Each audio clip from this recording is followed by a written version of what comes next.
Hello there and welcome back to another video, and we're looking at Liverpool versus Benfica in the second leg of the Champions League quarterfinals, where we are 3-1 up on aggregate as it stands right now. Obviously there's no away goal, so that doesn't really matter. We will be back at Anfield playing Benfica after a very tough game that we did have against Man City, where we drew. My prediction came true. It was 2-2. Obviously I wanted us to win, but we couldn't get it done. And to be honest, if we're looking at it being completely honest, probably should have maybe lost that game in some ways, because we just weren't as good as them, and we weren't at our best.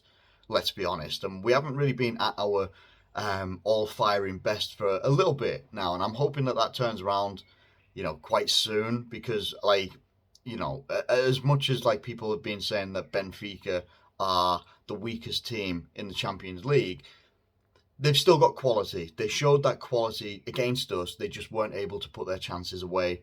And they just weren't able to make us make enough mistakes. Whereas we actually capitalised on their mistakes, made some good quality plays as well. And while I think there's going to be rotation in this game, I think Klopp has already talked about there's going to be rotation in this game as well, because I think our next game is on Saturday, but I'm not even going to focus on that right now. It's game by game, and we just take it as it comes. That's all that we can do. We're 3-1 up in this tie.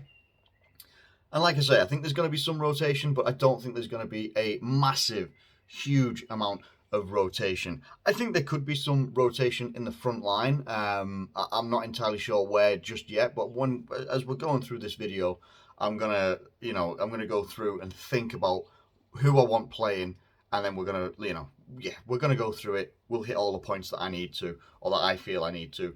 Anyway, let me know what you think in the comments below. What changes would you make for Liverpool against Benfica with regards to who we play on Saturday? I believe it is. It is Saturday, because obviously we play Man City on Saturday. I forgot.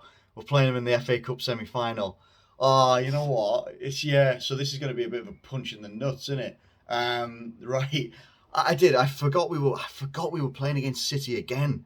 And obviously we want to go through and win that game as well if we can. Right, yeah, so there are going to be some changes in this one. One of the ones that people have been pointing out online is that Thiago has not been pictured in training today being Tuesday. So that, for me, is going to be the first person that gets rotated in this game. It seems sensible. While, not being pictured in training isn't the be-all and end-all, it does give you a bit of an indicator of who's going to be available and selected in the team for tomorrow.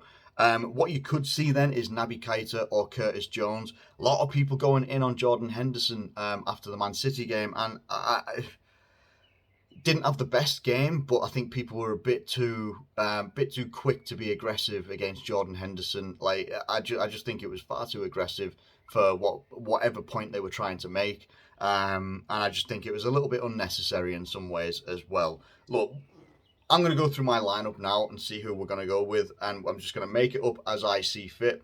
I don't think it's going to be too different to the team that we played last time, but there will be against Benfica, but I do think there will be some rotation in here as well.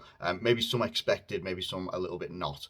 Alisson in goal. He did the press conference with Klopp, which normally gives you an indicator of who gives the press conference with Jurgen Klopp ahead of a Champions League game. Normally means that they will be featuring, and obviously Alisson, he's quality, he's fantastic, so of course he's going to be in there.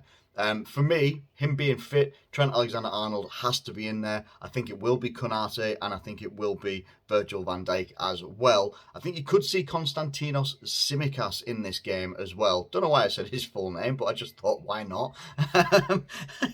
Yeah, it just came out. I think you could see Tsimikas in this game, and you might see Robertson against Man City at the weekend, now that I've remembered we're playing City again. I think Tsimikas in this game, I think he could have a good game. Good going forward, good in an attacking sense. Maybe lacking a little bit in terms of defensive awareness, but our fullbacks right now aren't, after City game, not looking very defensively aware at the moment anyway, so it doesn't really matter, does it? We go into the midfield, and I always think that Fabinho is going to play every single game, because I think he should. He's that good. He's just that good. I think he should play every single game. I'm erring on the side of I don't know whether he will play this game.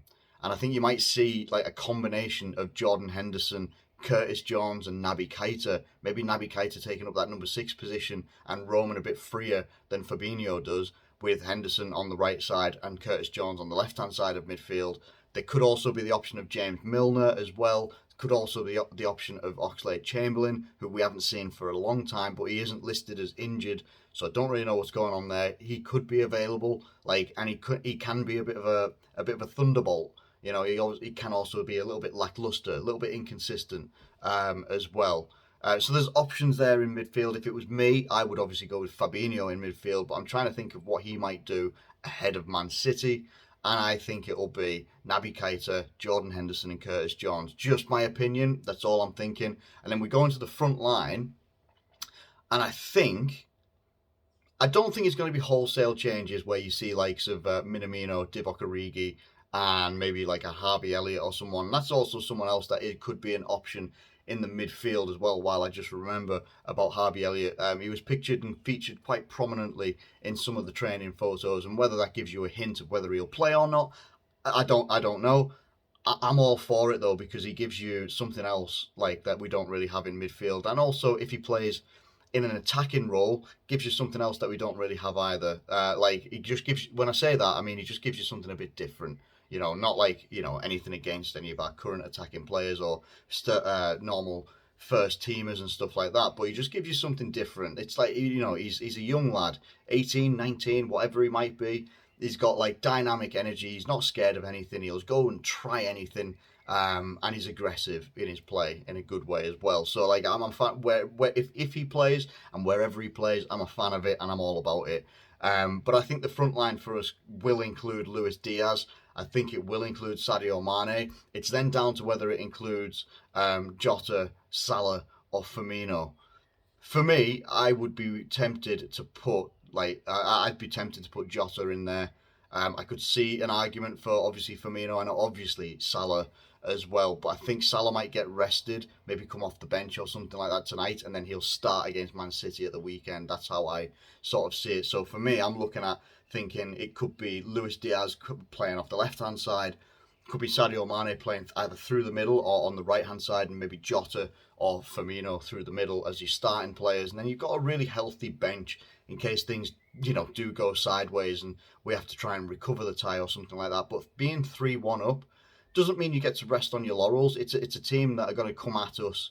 I think their striker Darwin scored a hat-trick at the weekend or something like that in a quite heavily rotated performance. So that they'll have first-team players that they'll expect to be fit, fresh and firing against Liverpool. And I think they're going to come at us pretty similar, maybe if not a little bit more aggressive on the front foot, similar to what they did to us the first time we played them in the first leg.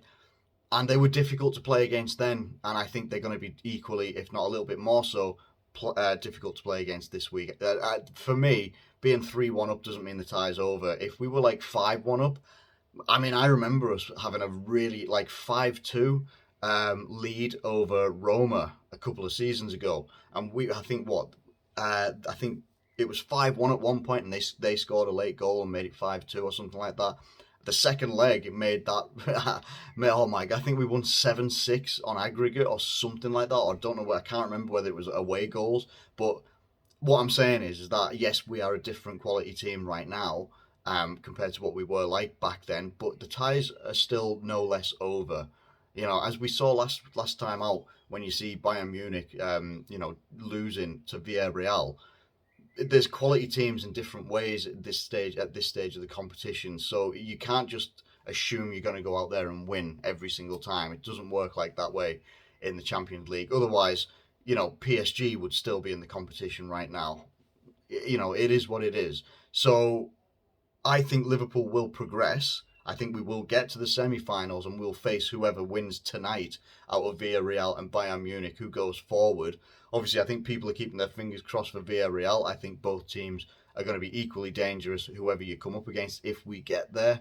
But we've still got work to do, and hard work as well. So while I think that we will go through, I can see it being maybe a bit more of a draw, maybe a 2-1 win for Liverpool. And And yeah, that's just how I see it, you know. And I'm not trying to be negative or anything. I'm just being realistic with how I think things are going to go for us, and that's just how I feel. I think that we're going to go out there, and I think we'll get either a 2-1 victory or it'll be a draw of some sort. But overall, we will go through. That's how I see it, and we'll make it through to the semi-finals. But there's a lot of work to do tomorrow night, and you know, the players have got to be up for it. It's difficult.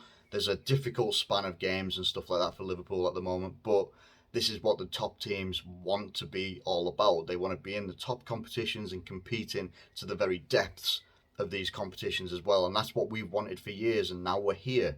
You know, we're in deep in these competitions now. That's what we want. That's what we wanted as fans. The players have wanted that as well. Obviously, the manager Jurgen Klopp and the club as well. Now we're here. We can't, you know, there's obviously just the work doesn't stop. So fingers crossed. I'm nervous right now, and it's Tuesday night. We're not even playing till tomorrow. So you know, it shows how much it means, doesn't it? Anyway, let me know what you think in the comments below. What do you think is going to happen tomorrow night? How do you think the team is going to rotate? Who's going to be starting? Who's going to be on the bench? And how do you see the end result going down? Let me know what you think in the comments below. Thank you ever so much for watching this video. If you have enjoyed it, please do feel free to hit that like button and subscribe if you're new around here. Thank you once again. Do take care of yourselves, and I'll catch you later.